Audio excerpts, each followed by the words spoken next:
สวัสดีจ้าพ่อแม่พี่น้องFCแล้วก็ทุกการรับชมเด้อจ้ามื้อนี้เด้อเฮาก็เอาปลาแดกบองมาฝากทุกคนกันเนาะ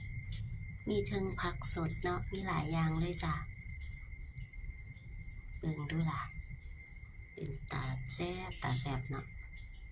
มีผักสดมีบักเขือพวงบักเขือเจ้าพระยาแตงกวาก็มีเด้อถั่วฝักยาวแหมนี่ก็แนวข่อยมักอีกอย่างหนึ่งที่ขาดบ่ได้เลยก็คือผักชีลาวนี่แหละจ้าข่อยละมักหลายข้าวเหนียวฮ้อนๆจำเนาะจำปลาแดกบองคือสิแซ่บสินัวอุ้ยว้าวแล้วก็น้ำลายไหลน้ำลายแตกเลยเนาะเห็นบ่นั่นตัวต้นปลาแดกเฮาเป็นตอนเลยเอ้าว้าวแล้วก็เริ่มหิวแล้วจ้าขอตัวไปกินข้าวก่อนเด้อมากินข้าวน้ำกันเด้อจ้า